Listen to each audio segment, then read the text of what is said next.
Hola.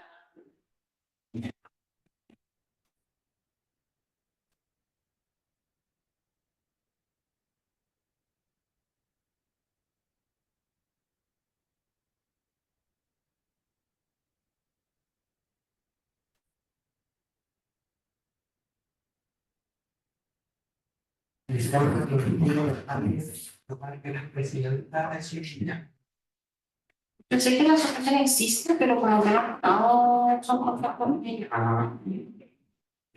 Lo que en la... Sí, es que en realidad no he tenido contacto, entonces... Sí, mejor no. Mejor no.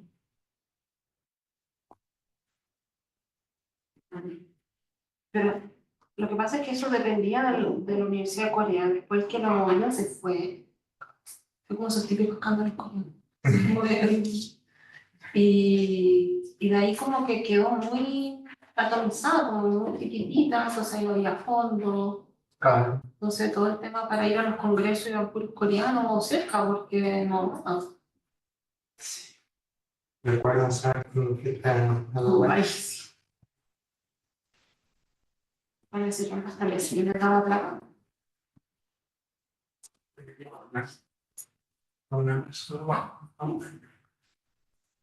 Disculpen, estamos grabando y transmitiendo en vivo por YouTube. Ya, gracias.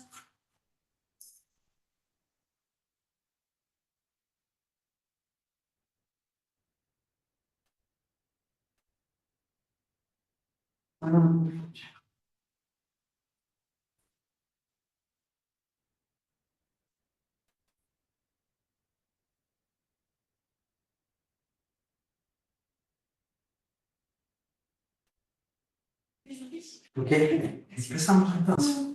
Como coreanos. Como coreanos, a las 3 en punto. Sean todos y todas bienvenidas al segundo seminario del programa de estudios coreanos. Esta es una instancia que ojalá esperamos poder replicar de forma mensual. El próximo mes vamos a tener a Bernardita González, quien va a exponer acerca de activismo transfronterizo de norcoreanos, en el contexto, ¿cierto?, de esta guerra de panfletos que hubo. Pero enfoquémonos en lo que nos convoca hoy, que es una ponencia titulada Diplomacia Cultural Coreana, los desafíos del Hallyu como estrategia de política exterior. Va a presentar una querida amiga, Constanza Jorquera, quien es analista en políticas y asuntos internacionales, es magíster en estudios internacionales y doctora en estudios americanos por la Universidad de Santiago de Chile. Se desempeña como investigadora asociada del Centro de Estudios Coreanos y del Núcleo de Estudios Coreanos de esa casa de estudios, así como también es académica en el área de Relaciones Internacionales en la Universidad de Santiago de Chile, en la Universidad de Evo Portales, en la Universidad Alberto Hurtado, y también nos acompaña mucho en nuestras actividades aquí en el Instituto de Estudios Internacionales. Y hablando un poco más, también en la Universidad de Chile, en la Facultad de Filosofía y Humanidades, ¿cierto? Sí, el instituto en el Magíster. Además, Constanza es consejera del Consejo de Política Exterior del Ministerio de Relaciones Exteriores de Chile y vicepresidenta del Foro Permanente de Política Exterior. Adelante.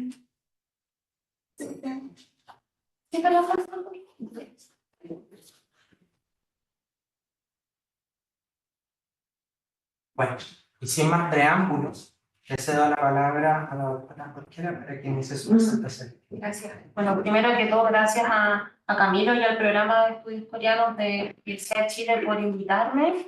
Efectivamente tenemos una amistad y nos conocemos hace muchos años, cuando yo estaba empezando en todo el tema de los estudios coreanos y de la ola coreana en particular.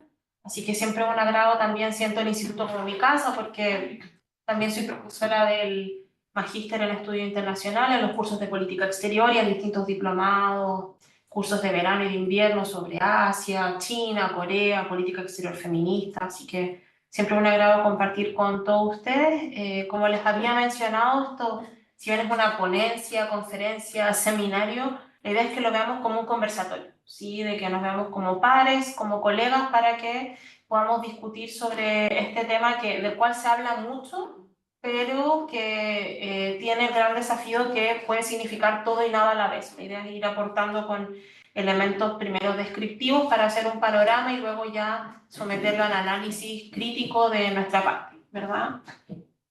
Con esto no. ¿Esto? Ahí se volvió. Bien. Ahí. Súper. Entonces, ahí está el título, ya conocen. Y mi idea es primero hacer un marco de lo que es la diplomacia cultural. Quise orientarlo a ese título, ya que el tema de la ola coreana se trata indistintamente como soft power o poder blando o como diplomacia cultural.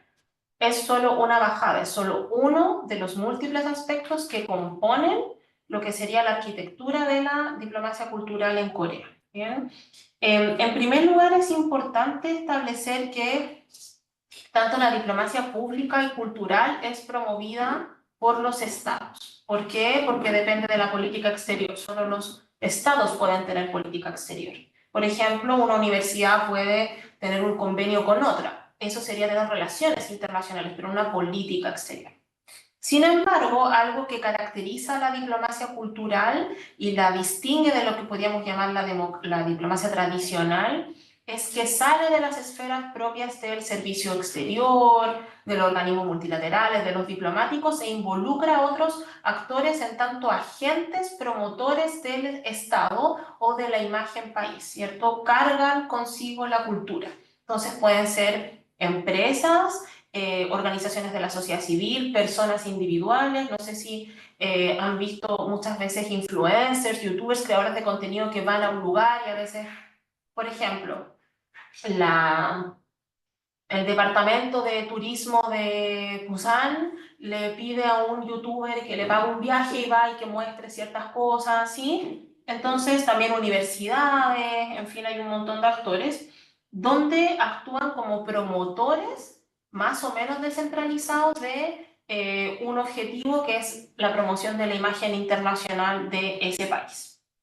En ese sentido, la diplomacia pública no es un sinónimo, sino que es una ramita, ¿cierto? Como un subproducto, porque la diplomacia pública tiene, eso sí ya es estatal, ¿verdad? Donde se promueve a través de estrategias comunicacionales, ¿cierto? Esto mismo que les digo, la imagen o la idea, ¿cierto? Una narrativa o objetivos de política exterior de un país.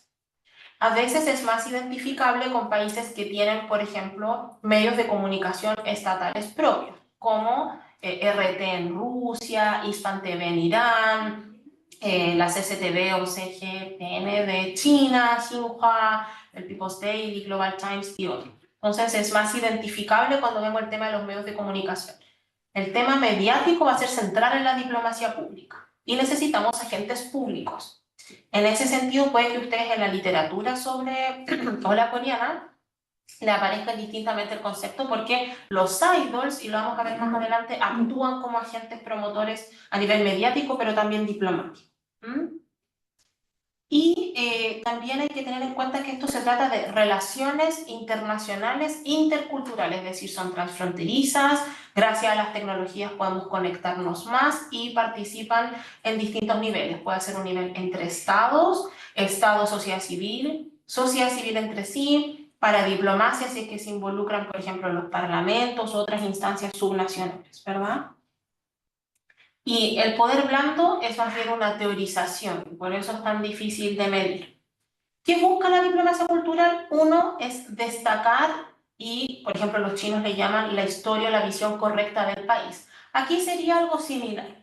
Corea tiene una historia bastante accidentada, ¿cierto? Ha vivido muchos traumas, ¿verdad?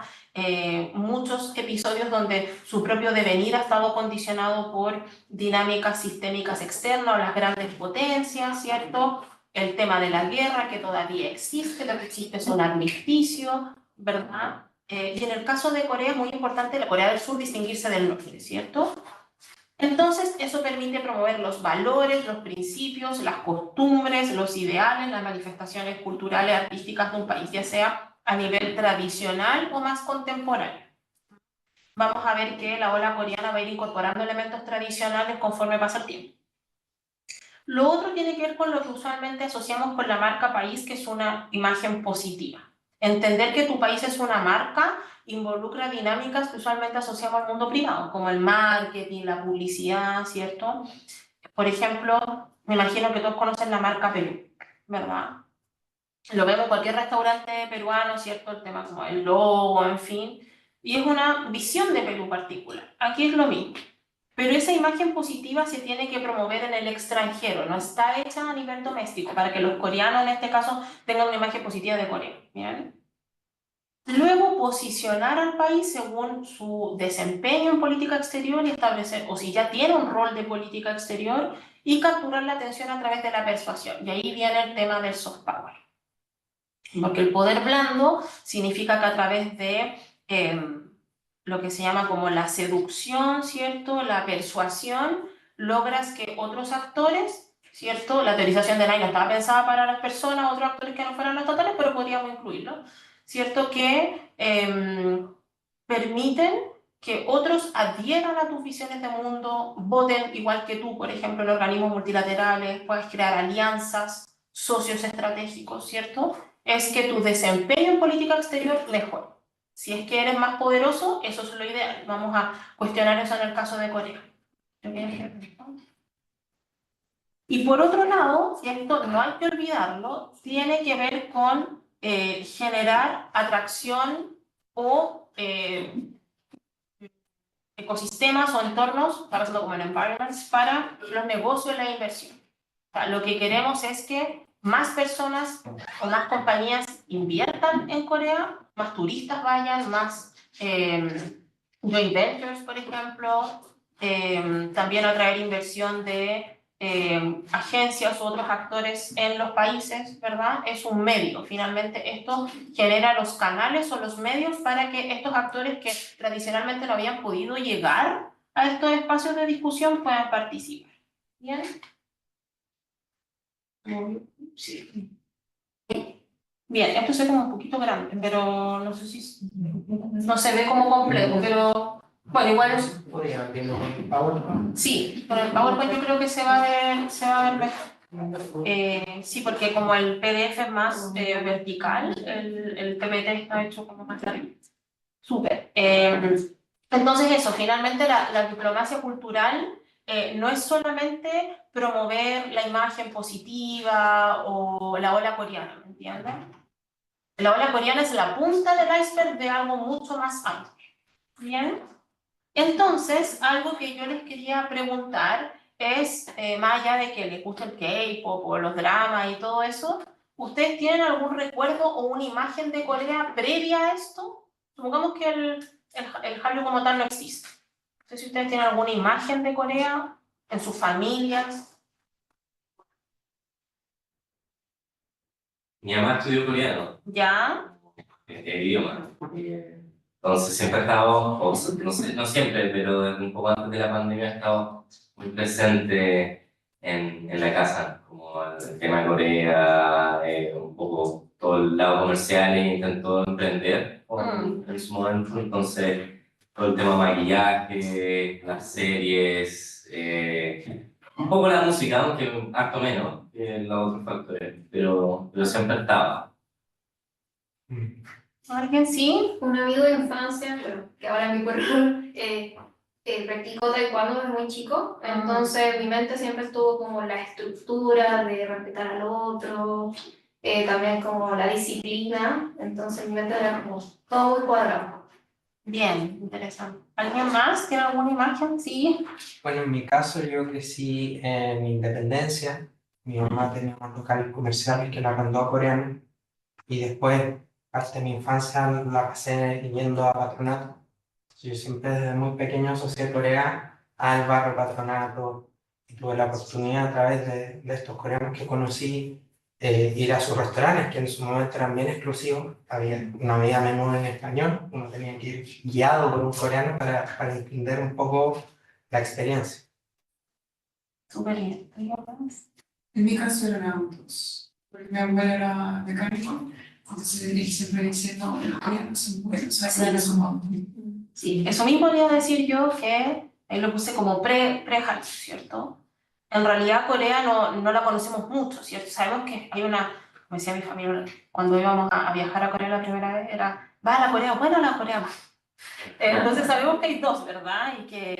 Pero en realidad no sabemos mucho, algunas personas sabrán que es un área conflictiva, pero hay una imagen positiva respecto a la tecnología, en fin. Y en mi casa estaba esta regla que todo tenía que ser Samsung, todo.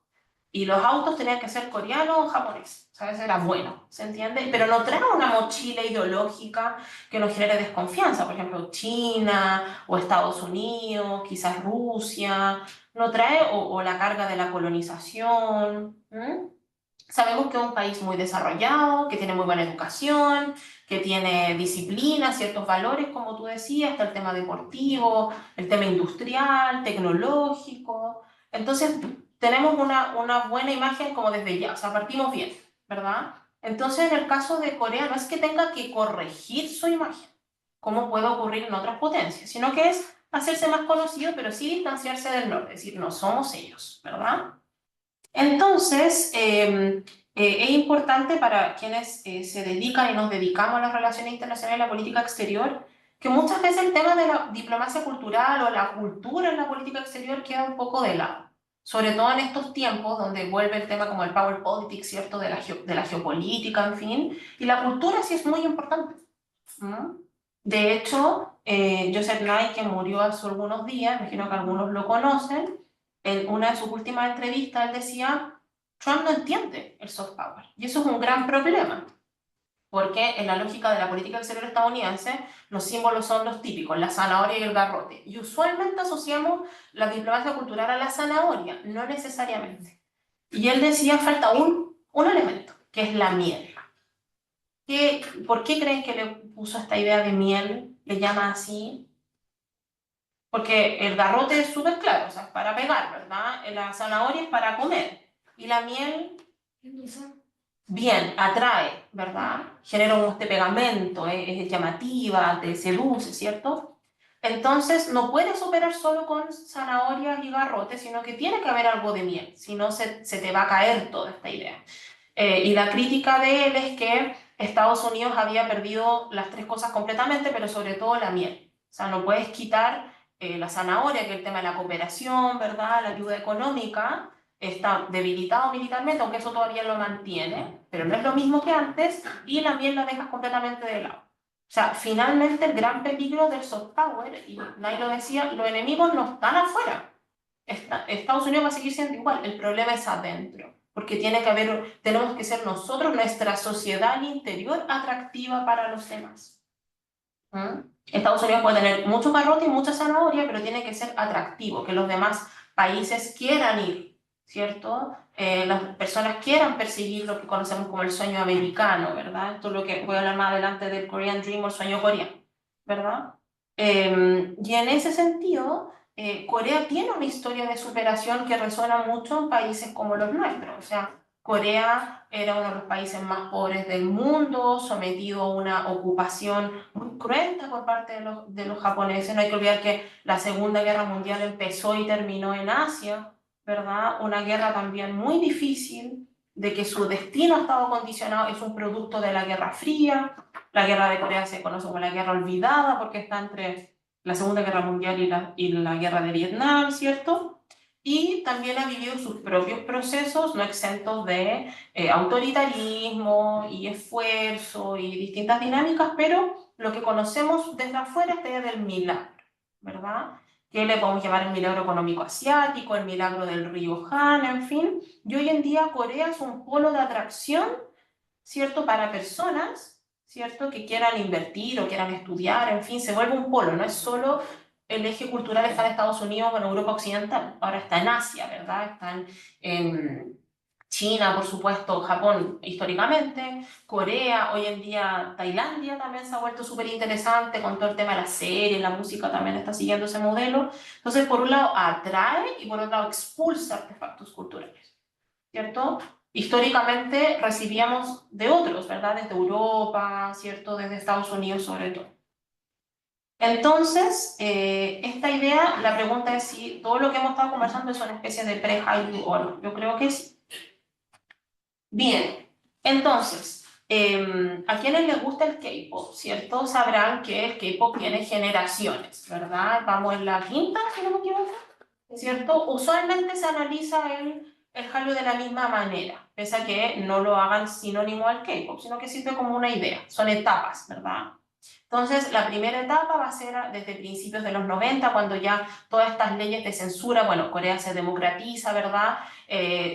Caen todas estas leyes de censura a la música, a la producción, empieza a haber mayor intercambio, los conglomerados, o quizá ustedes lo conocen como los chaebol, ¿cierto? Se empiezan a involucrar en la industria del entretenimiento y aparece la primera agencia 360, que es el SEM Entertainment, ¿cierto? Después van a aparecer las otras que ustedes conocen, los primeros grupos de K-pop, los primeros dramas, y ahí toma el nombre de Hallyu Ola coreana, ¿cierto? Que es esta idea de esta ola, ¿cierto? Que viene de Hangyu, que es de China, donde llegan todos estos dramas. Lo primero que va a llegar siempre es como una carrera de postas, va a ser el drama. Los dramas son lo primero que llegan, lo primero que conocemos de Corea en estas cosas. Bien, luego viene el K-pop y después viene lo que llamamos como el lifestyle, que es la comida, la cosmética, la moda y otras cosas. Entonces la primera ola va a ser mediados de los 90, hasta más o menos 2007 la temporalidad hasta allí, porque el 2007 aparece YouTube y aparecen los iPhones y los teléfonos inteligentes. Eso permite que se expanda. Y ahí pasamos de que el target, ¿cierto? O lo que aspiraban estas industrias era a generar ganancias o ser populares en Asia Oriental, principalmente lo que es China, Japón como los principales mercados. Ustedes saben que si un grupo de K-pop llena un Tokyo Dome, lo logró, ¿verdad? Y tienen sus álbumes en japonés y todo, en fin. Y luego eso se va a empezar a extender a lo que es Asia-Pacífico en su conjunto, ¿verdad? Y ya a partir de 2007 los grupos se vuelven más globales, más dramas, ¿cierto? Pero no hay que olvidar un punto entre medio, que es la crisis económica asiática, o que en Corea se conoce como la crisis del FMI. Es allí donde el sector privado y público, no olvidemos, el modelo coreano también está bien entrelazado, los actores públicos y privados se dan cuenta de que esta industria, que era lo que decía el expresidente Kim Dae-jung, es una industria sin chimenea. Tiene que ver con ideas, con cultura, no está siendo afectada por la crisis asiática, ¿verdad? Y es ahí donde se le llama el presidente de la cultura, cuando él llega al poder en el año 98, y pone a esto que era como popular a nivel, como no sé si fueran populares o lo son, las teleseries, ¿verdad? O algo así. Dice, esto trae recursos, está trayendo el turismo, de a poquito están viniendo más chinos, japoneses, estamos exportando cosas, esto debería ser una industria. Y ahí le damos el nombre que lleva hoy día, industrias creativas o industrias culturales, ¿verdad? Eso va a ser la segunda ola con los grupos que ustedes quizás más conocen. Y es allí donde, tipo 2010, 2011, el 2011 es el primer Sentown, por ejemplo, en París, que eso fue gracias a que los fans empezaron a hacer como bailes y cosas así, la embajada se movió con eso. El 2012 es un año importante porque está el Gangnam Style, quizás algunos lo recuerdan, y ocurre el primer Music Bank en Chile. Chile fue súper pionero, ¿verdad? Fue el primer Music Bank fuera de Asia, ¿verdad? Entonces fue súper importante. Y ahí, si ustedes analizan los títulos de los dramas, los diálogos, el K-pop, aparece el inglés, ¿verdad? Y es en esa lógica entre segunda y tercera ola, la tercera ola es hasta la segunda ola hasta el 2013, por ahí, 2013, 2014. Es allí donde el target va a ser Estados Unidos, Europa Occidental y muy poquitos países. Ahí queremos llegar. Y por ejemplo, JYP lleva, no sé, a las Wonder Girls y empiezan estos grupos con canciones en inglés, tal, el famoso Sentown en el Madison Square Garden en Nueva York. O sea, la idea es agradar y aprovechar la fama del Gangnam Style, ¿cierto?, para globalizarse. Hay una idea que lo podemos discutir más adelante de esta búsqueda de validación que siempre han tenido los coreanos con Estados Unidos, ¿sabes? Lograrlo, ¿verdad? Por eso el tema de BTS es tan importante más adelante. Pero todo lo que es América Latina, Medio Oriente, África, India, porque es un universo en sí mismo, no era parte de las iniciativas. O sea, si habían si era un mercado y les iba bien, estupendo, pero no era un target, por eso lo pongo más periféricamente, fue como una especie de chorreo. Y lo interesante o la paradoja de esto, que es algo que he estudiado, es que a nivel de aumento de fandoms, donde más aumenta es en América Latina y concretamente en México, Perú y Chile. No en Brasil también, pero por su tamaño algo evidente. México y Perú son países grandes, pero Perú es más chiquitito, Chile también es más chiquitito. Entonces es interesante cómo crece tanto. Y ahí nos volvemos como un mercado. Yo siempre utilizo esta idea de como luces rojas, como que América Latina empieza así como a tirar una alerta. Así que, mira Corea, mira como tenemos todo este mercado aquí que podrías explorar, ¿verdad? Y ahí yo diría que por mucho tiempo, quizás ahora podríamos discutirlo, que Chile sería una capital, ¿cierto?, latinoamericana del K-pop, es indiscutible. Entonces, ¿se entiende esta idea de círculos concéntricos donde se va expandiendo la ola, como para que tengamos la idea de ola presente? Entonces, para que podamos hablar de que un país tiene soft power, tiene que haber un impacto internacional que es muy difícil de medir, porque ¿cómo mides el tema de la percepción, qué tan atractivo eres? El tema del hard power es más fácil medir, el tema de las capacidades, acá cuesta. La idea de una marca país definida, que podamos reconocer a Corea en este caso en cualquier parte, el tema de la K se usa en todo, ¿sí? Y una estrategia de política exterior particular. Entonces, esta es mi propuesta, que el Halo es una estrategia de política exterior que se expresa en soft power de Corea. ¿Qué puedo aumentar o no? Es una estrategia, no es toda la diplomacia cultural, no es toda la política exterior de Corea. Y otra cosa que no hay que olvidar es el rol que los países tienen, ¿sí? Quienes están ya en maestría o vayan en cuarto ya tengan el curso de política exterior conmigo, si es que no he encontrado. Vamos a ver teoría de rol, ¿cierto? Y la teoría de rol tiene que ver con el rol que tú quieres promover y el rol percibido. Yo quiero ser, por ejemplo, como Chile, un país campeón de los derechos humanos y que tenga el rol el tema de los océanos y la biodiversidad. Es un rol específico. Ese rol puede ser cuestionado. Pero si Chile dijera es que quiero ser una potencia nuclear, tecnológica, ¿sería viable? Tendría que hacer mucho. No sé si otros no aceptarían inmediatamente. Entonces tienes que lograr ese proceso dual. Y en el caso de Corea, por su misma condición de división y estar históricamente siempre entre las dos potencias hegemónicas, su lugar es estar al medio. Ser una potencia media a nivel de capacidad y todo. Ese es su lugar y Corea está conforme con eso.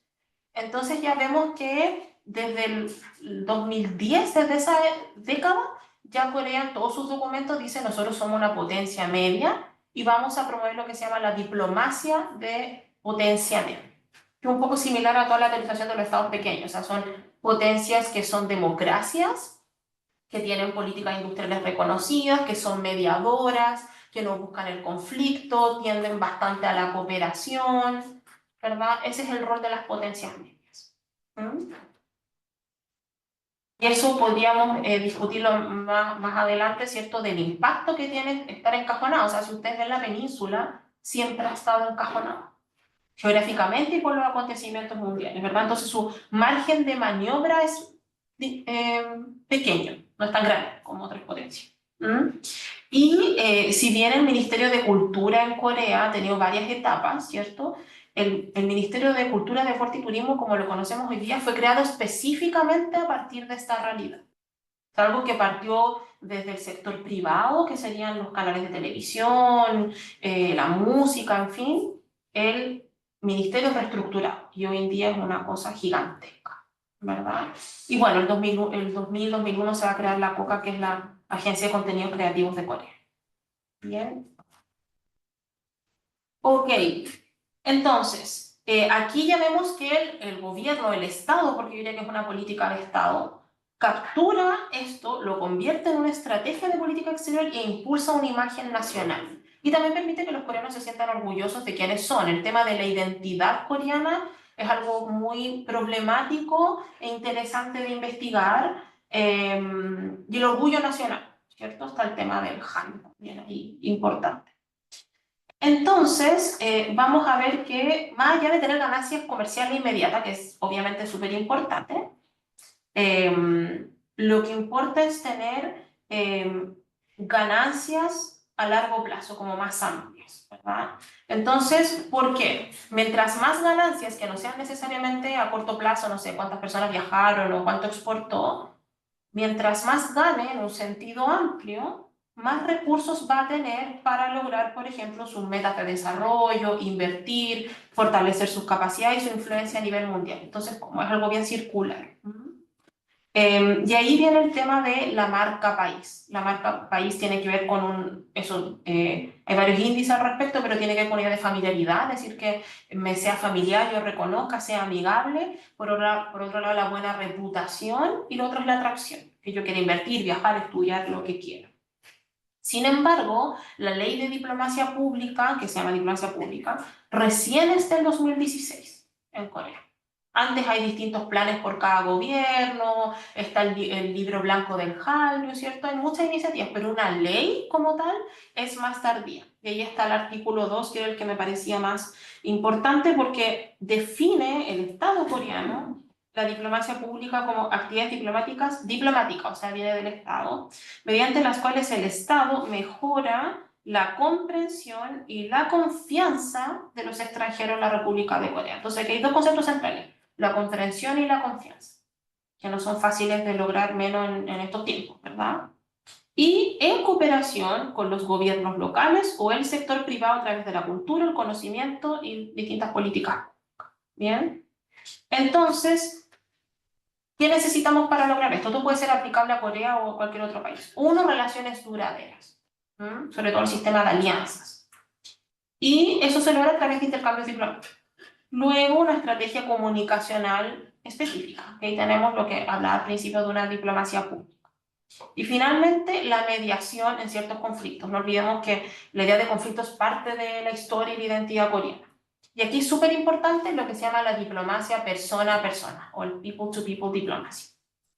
Esto de los actores o los agentes individuales, ellos son agentes diplomáticos, ¿entienden? Entonces, por ejemplo,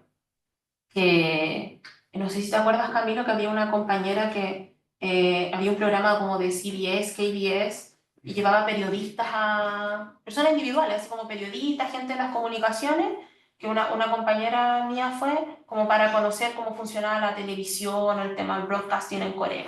O las becas, por ejemplo, o ir a académicos que ganen un proyecto, ir a investigar, en fin, eso de que personas vayan a Corea o coreanos individuales vengan a Chile, en este caso en Chile, a través de un programa, esta misma idea de los programas de estudios coreanos, eso es parte de la diplomacia persona a persona. O sea, se salta el nivel estatal, pese a que los recursos puedan venir del Estado, del Ministerio de Educación, no sé. ¿Preguntas hasta ahora? Estoy como en el tiempo. Entonces voy a ir apurándome. Aquí podemos ver ciertas etapas donde está el milagro del río Han, ¿cierto? La crisis económica asiática, las industrias creativas y la diplomacia cultural. La idea política es más tardía que la industria. Y usualmente usamos el concepto de Estado desarrollista o capitalismo de Estado para hablar de Corea. No voy a meterme ahí, pero lo dejo para quienes les interese. Y aquí hice una especie de... me equivoqué con Imyeon-bak, con M, ahí lo arreglo, se los mando. Cada presidente ha tenido distintas iniciativas para promover el Hallyu. Más allá de qué partido sea o qué ideología tenga, todos han promovido muchas iniciativas. Aquí puse las que más destacan, pero créanme que son muchísimas. Yo destacaría sobre todo la JUCA, ¿verdad? La idea de crear ciertos comités con distintos actores públicos y privados, ¿cierto? Promover la planificación del futuro con el ministerio que se creó en el 2015. En el caso de Moon Jae-in también tuvo que trabajar con todo lo que había pasado con el impeachment de Park Geun-hye y la pandemia, el tema de Corea del Norte, así que por eso le llama la nueva política del sur. Park Geun-hye fue súper criticado porque estaba esta idea de que abusó del Hallyu para promover la imagen de Corea en muchas instancias, sobre todo en África. Era como, no sé, llevemos un bus con temas de Hallyu, de K-pop en una comunidad muy pobre y se iban y punto. No había una idea de cooperación real, ¿verdad? Y el último gobierno, que sabemos lo que pasó, ¿cierto? Que va a la mitad, que es de Yoon Suk-yeol, que también intentó reconstruir algunas cosas que venían de Park Geun-hye, por ejemplo, esto de crear como un Silicon Valley o valle, ¿cómo se llama? Como un centro cultural, K-Culture, no sé qué, súper tecnológico, y el tema de la Expo Mundial, que fracasó, sabemos que Riyadh ganó eso. Les quería mostrar esto porque pensaríamos que todo lo que ha hecho Corea le permitiría ser número 1 o top 5 en diplomacia cultural y en soft power. No lo es.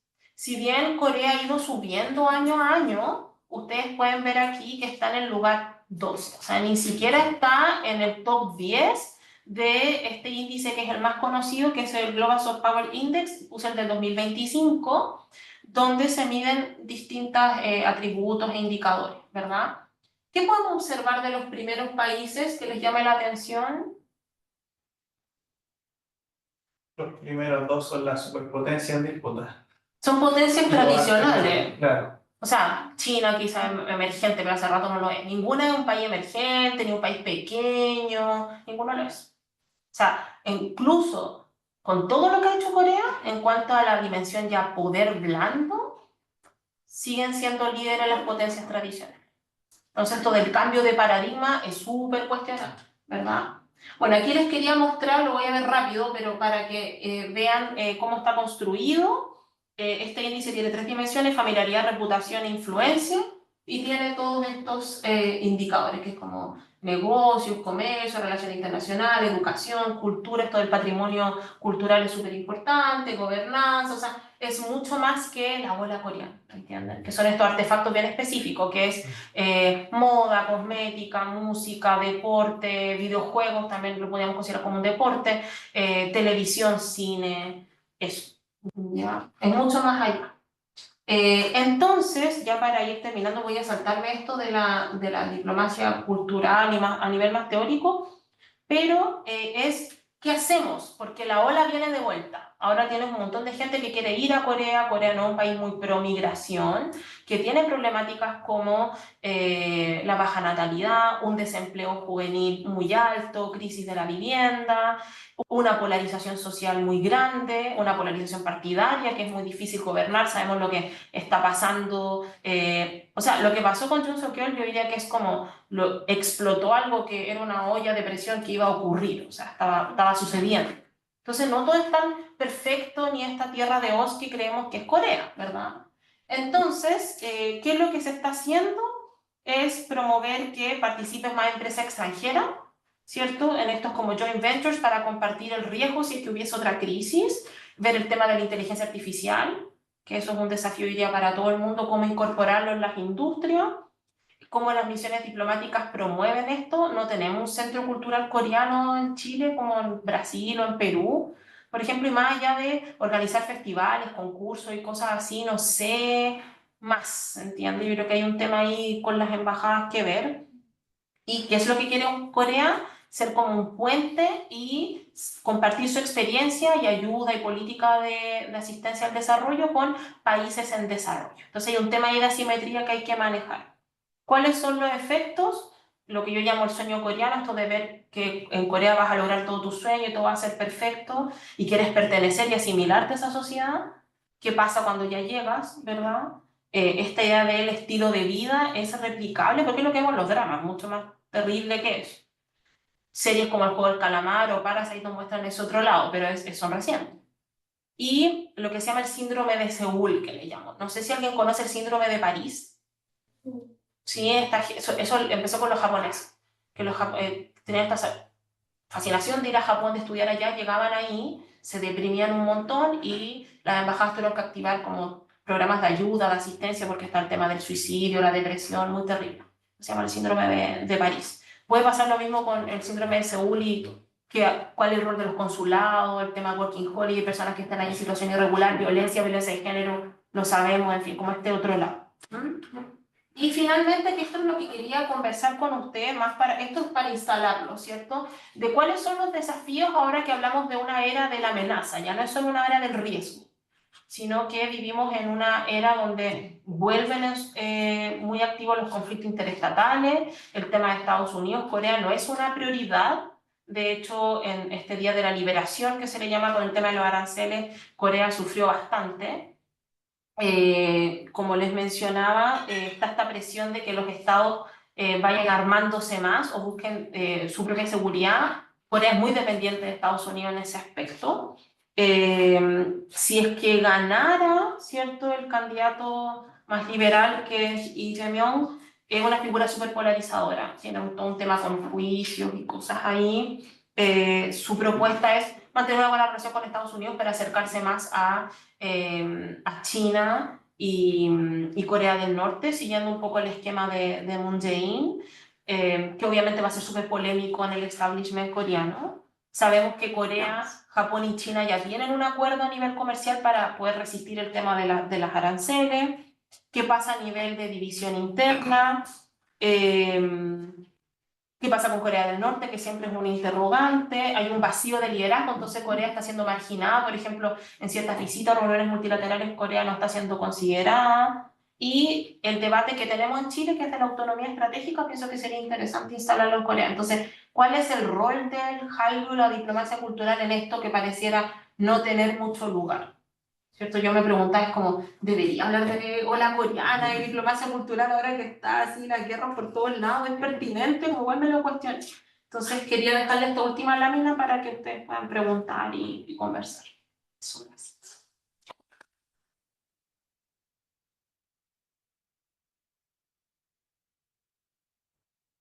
Excelente presentación, creo que da pie para muchas reflexiones. Vamos a ir chequeando si hay algún comentario en el chat o pregunta en el chat. Igualmente, cedo la palabra a quien quiera hacer una pregunta. Aprovechen de preguntar ahora que hay una experta.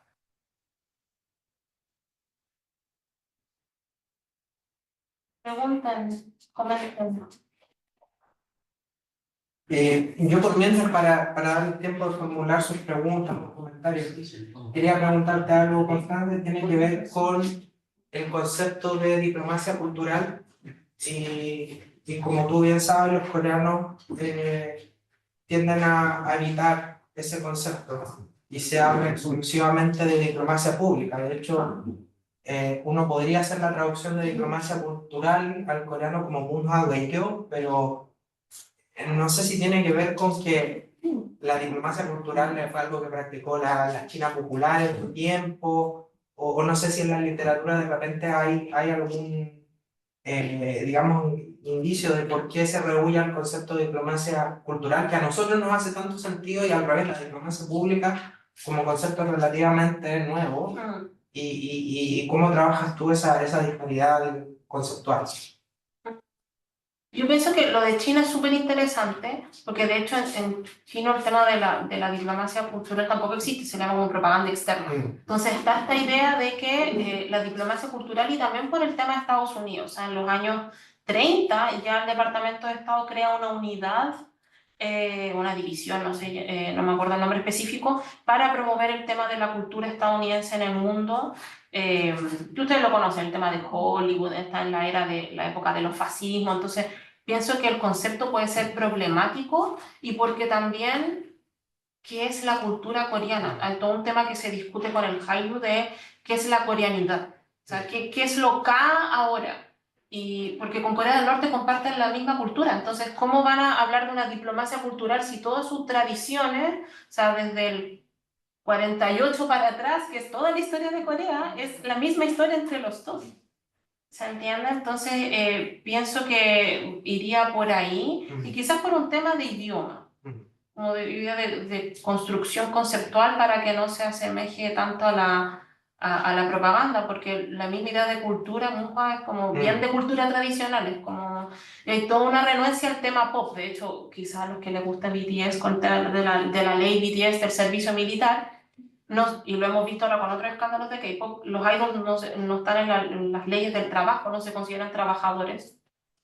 Y la música popular no se considera música que pertenezca al orgullo nacional, como sí ocurre con los músicos clásicos que pueden, la excepción del servicio, pueden sacarse del servicio.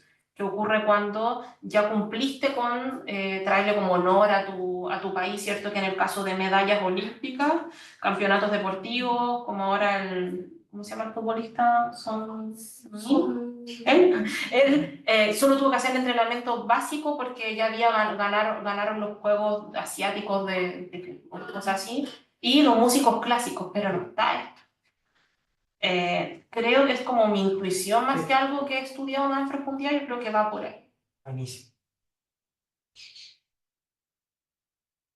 Preguntas, comentarios. Yo quería preguntar, o sea, como más bien, ¿Tú querías decir algo, Pablo?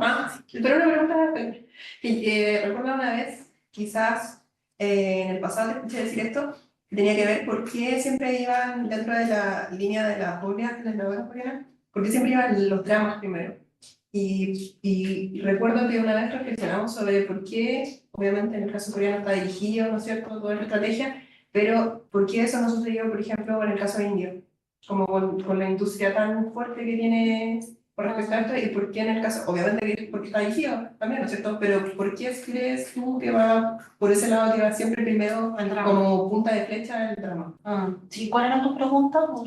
sí, yo quería preguntar más bien de curiosidad, porque no sé nada de Corea, pero estábamos hablando de que no hay que diferenciar la popularidad de influencer, y que básicamente, a pesar de que existe una diplomacia cultural fuerte, no hubo unos cambios significativos. Entonces yo quería preguntar ya, como que, se ve el lado negativo, pero ¿hay algo como positivo? ¿Hay como unas instancias, unos puntos en la historia de Corea donde efectivamente sí resultó? Y la otra pregunta es que, por ejemplo, ahora hablando de Estados Unidos, y que estamos en un mundo muy cambiante, y sobre todo, por ejemplo, yo siento que la mayor productora cultural del mundo era Estados Unidos, y ahora todo lo que hacen ellos con la cultura también es muy cambiante. Por ejemplo, todo lo que va con aranceles al cine y todo esto. Entonces me pregunto si, por ejemplo, Corea, por ya tener cierta base, podría como ocupar, impulsar ciertas políticas, por ejemplo, para ocupar ese espacio, digamos. Voy a responder. A ver, con el tema de los dramas, yo creo que fue bien circunstancial. Llegaron como Sonata de Invierno, ¿cómo se llama la otra? De Cancún. Pensando, la joya en el Sí, palacio. esa.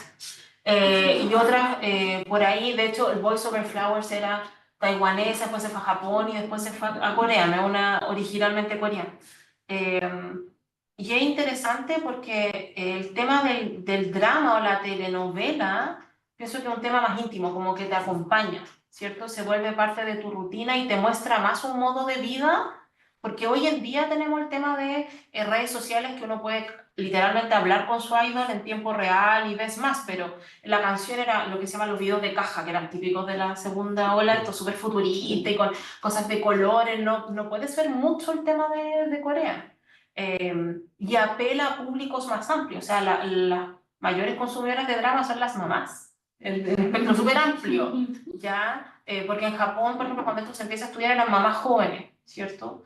Nuestras mamás, las abuelitas, en fin, hay un tema ahí como de intimidad con el tema de los dramas, y que claro, como trae música también el drama, y ahí como que, de hecho los primeros fandoms fueron de actores de drama. Entonces yo creo que ahí va como para que eso se expanda, eso es lo que pienso, y es más inmersivo. Y en el caso de como Bollywood, por un lado yo creo que es interesante, igual que Japón, en fin, Corea, India, la rareza, ¿verdad? Como que es diferente, entonces te llama la atención, es divertido, quieres conocer más. Pero yo creo que a diferencia de Corea, Japón e India, sus industrias culturales no son muy híbridas, no se hibridan. Es demasiado Japón, una cosa demasiado extraña, y Bollywood también, que es su ventaja. En el caso de Corea, todo el contenido es muy híbrido, todo es híbrido. Entonces es más familiar. Como que, de hecho, en la literatura, cuando se analiza esto, siempre van a aparecer enfoques de hibridación cultural, que tú sientes que cualquier persona podría estar viviendo esa situación, o esa historia del esfuerzo. En cambio, en Bollywood es muy específico, son historias muy particulares. ¿Qué es lo que pasa con quizás las teleseries turcas? Como algo así, pero Bollywood es una industria así en sí misma. No sé, creo que va como por ahí. Y en el caso de donde sí haya sido exitoso, que era tu pregunta, claro, si lo vemos en términos de poder relativo, así margen de poder, Corea yo no considero que sea más poderosa que ayer, pero el hecho que pueda distinguirse más y ser reconocida ya es un gran logro. Para mí es un caso de éxito absolutamente, o sea, que tú ya sepas que hay una Corea del Norte y una Corea del Sur, que sean modelos completamente distintos. Y de hecho hay acercamientos que son muy importantes, en las cumbres intercoreanas, por ejemplo, las últimas que ocurrieron, los acercamientos empiezan en 2017, 2018, que hayan competido juntas en los Juegos de Pyeongchang, por ejemplo, los Juegos Olímpicos de Invierno, que hayan ido idols surcoreanas a Corea del Norte, no sé, Kim Jong-un haciendo como el corazón, o sea, fueron buenas relaciones que en la ola coreana fue un vehículo para eso. Otro ejemplo fue en la pandemia, todo el tema de, que es ahí donde crece más, ¿verdad? La gente estaba encerrada, permite tener una plataforma, el hecho de que los idols estén yendo hoy en día a las recepciones diplomáticas, tengan pasaportes diplomáticos, que BTS haya dado discursos en la ONU 3 veces, en la Asamblea General del 2021, todavía estábamos en pandemia, y Moon Jae-in ocupó a BTS para hablar primero. Porque hay un orden para hablar en la Asamblea General, ¿verdad? Habló un día antes, que fue cuando BTS se presenta, es una canción, es un impacto de Naciones Unidas, y fue el video, su discurso fue el más visto de YouTube en el canal de Naciones Unidas. O sea, más gente escuchó a Moon Jae-in por eso. Bien. Entonces, claro, en muchos casos de éxito lo que pasa es que lo estamos comparando con las grandes potencias, y ahí no puede competir. Y si Corea puede ocupar ese lugar de Estados Unidos, no lo sé y no creo que lo quiera. Además que los directores más famosos que conocemos en Corea son bien críticos con el establishment, bien críticos con la sociedad coreana, son como bien under, o sea, no son under, pero me refiero a que nacen desde ahí. No son como agentes del Estado que promuevan un tipo de cine, que promueva una imagen positiva de Corea. Son famosos a título propio. En cuanto a industria, puede ser interesante, o sea, que puedan haber producciones conjuntas con otros países, como fuera de lo que es el ecosistema Hollywood, ¿se entiende? Yo creo que películas independientes, yo creo que eso. Yo agregaría el tema, y algo que mencionaste, que es la validación, el tema de los premios. Sí. El hecho que Parasite ganara el Oscar, una película extranjera, que en Estados Unidos es todo un tema que se proyecten películas, digamos, con subtítulos, porque no están acostumbrados a leer. El hecho de que ganaran, y también aquí podemos hablar si se puede ampliar el concepto de Hallyu a la alta cultura y en particular a la literatura. O sea, de hecho de que Hangan ganara digamos, el Nobel de Literatura, ¿eso es Hallyu? ¿No es Hallyu? ¿Dónde está el límite? Creo que son también temas sobre los cuales vamos a poder reflexionar en alguno de los encuentros que tengamos más adelante. No sé si hay, sí, para ir cerrando. Como se mencionó anteriormente que Corea estaba como establecida como una potencia mundial y que ya era algo que había como adoptado como parte de su identidad, igual me causa curiosidad porque tengo entendido como los comportamientos que he visto como de otros países que han evolucionado como potencia, como que quieren más y más y más y más, y es como una tendencia expansionista. Entonces tenía la duda de como el hecho de que Corea se quisiera como establecer como potencia mundial sería como un tema como cultural, como algo que es parte de su identidad o como saben que ese es el tope y ya. Yo creo que sí, porque hay estados para los cuales su sobrevivencia está más aquí, o sea, aquí en la nuca, que otros, ¿verdad? Hay casos bien específicos como Rusia, Irán, China, Corea del Norte, donde el tema a nivel de seguridad más geopolítico, su sobrevivencia como modelo, como Estado, como sociedad está en juego. En el caso de Corea del Sur, no hay que olvidar el tema de la división y el tema de Corea del Norte y estar siempre entre ambas potencias globales, superpotencias, el nombre que ocupan. O sea, yo pienso que está, y es algo que yo valoro, este es mi lugar y está bien. O sea, está bien ser un actor quizás secundario, no tengo que ser protagonista. mejor tengo el mejor margen de maniobra, el mejor desempeño posible dentro de esta realidad, porque si aspiro a más, están los otros dos mirando. Entonces, tener por eso destacar el tema de la autonomía, quizás, no sé si es algo que dudo que se discute en Corea, pero como se está discutiendo en Chile, en América Latina, en Europa, sería interesante. Pienso que para Corea está bien y son muy conscientes de qué es lo que les asegura un entorno seguro, próspero, tener buenas relaciones con, no disputar el trono, ¿para qué? Tenemos una pregunta del chat. Dice, ¿se puede hablar de una crisis interna de la ola Hallyu? Tengo entendido que la industria del entretenimiento coreano se ha visto afectada por escándalos que han evidenciado el lado oscuro de la industria y que han desencadenado en la cultura de la cancelación. Sí, yo no sé si es una crisis del modelo en su conjunto, a nivel como de diplomacia cultural. Pienso que el problema es más amplio, que a nivel de corrupción, de gobernanza, de cohesión social. Pienso que ahí está el problema y podría afectar a la industria.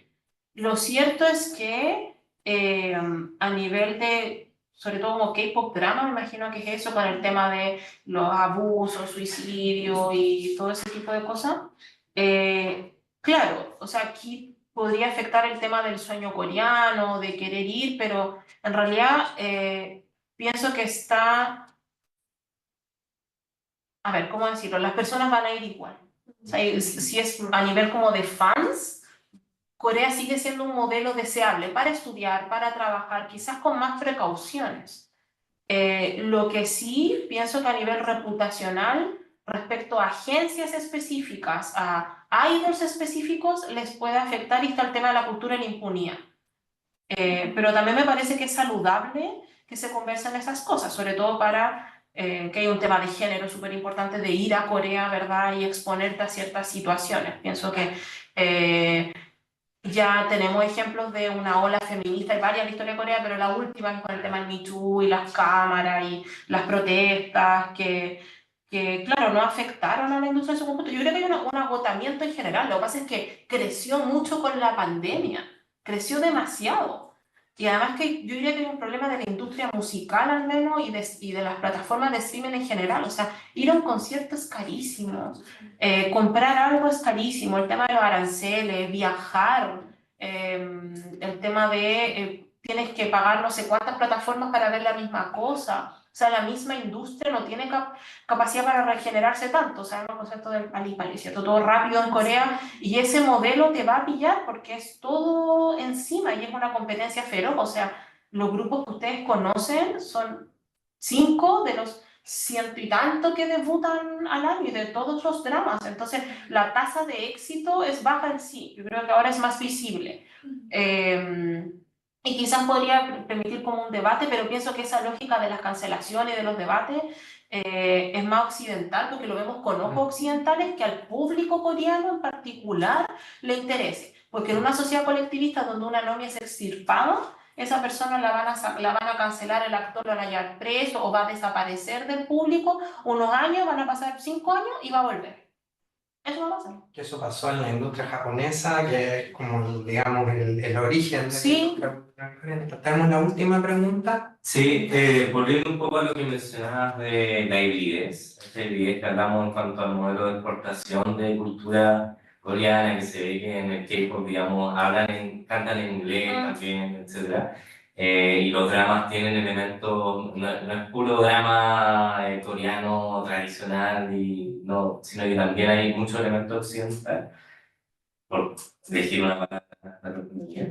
Esa hibridez, el hibridar tu cultura, creo que es como una moneda con dos caras, como la vuelve menos propia, pero también ayuda a derribar barreras y a conectar países o culturas distintas. Y en ese sentido, es tal vez esa hibridez con la que juegan los coreanos algo de lo que podríamos aprender a la hora de practicar diplomacia cultural desde Chile. No creo que sea un caso extrapolable, porque pienso que Corea está siempre en una negociación de su identidad, o quiénes son, a partir de la división, qué es la coreanidad, porque hay un tema de etnonacionalismo que es bien importante tener en cuenta, que acá no creo que exista ese nivel, o sea, la idea de la identidad y la nación coreana, estoy hablando ya con Actually, no sé, como en esa época, cuando se hace toda esta idea de la historia, y crear toda esta narrativa, ¿cierto? Ahí los historiadores fueron muy importantes, de este nacionalismo, pienso que también ellos tienen sus líneas rojas, ¿verdad? En el sentido, el tratamiento de los idols extranjeros, por ejemplo, o que muchas personas no estaban contentas porque Han Kang había ganado el Nobel. Pensaban que iba a ser este otro escritor, ¿cómo se llama? O no sé cuánto.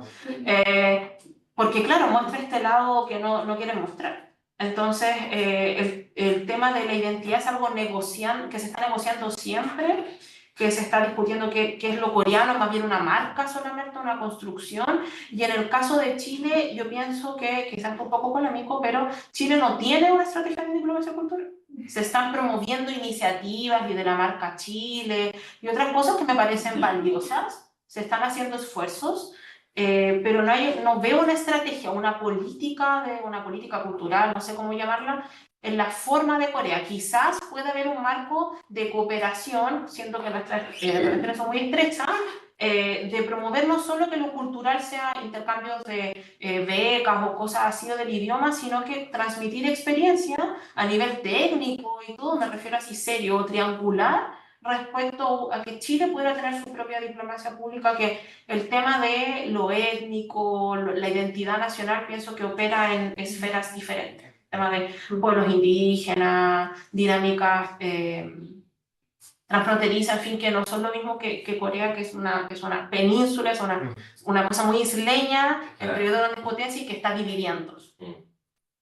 Y bueno, agregar también el tema del huevo y la gallina. Nosotros no tenemos la industria cultural que tienen ellos, pero ojo que Corea, antes de exportar su cultura, son el único país que habla coreano. Bueno, Corea del Norte también tiene la misma misión, ¿cierto?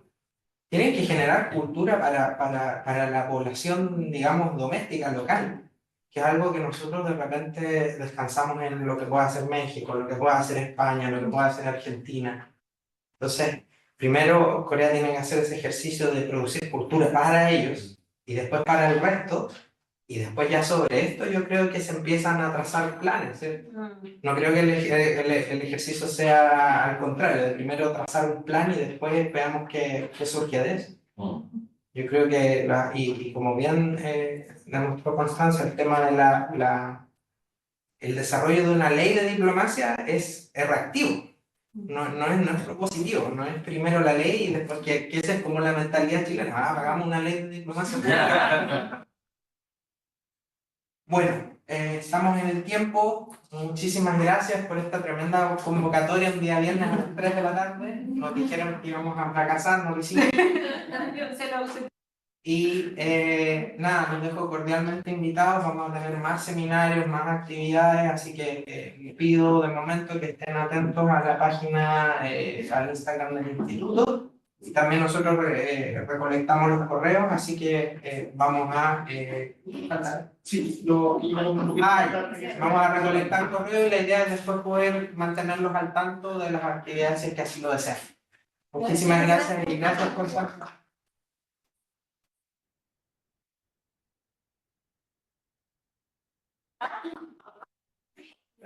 Y ahora sí, coman galletas, que tomen jugo. Hoy no me di cuenta que me pasé la hora. No, yo no te quise que me llevas muy bien. Si terminaste, perfecto. Solo que habíamos dicho 20 minutos, pero era muy poco.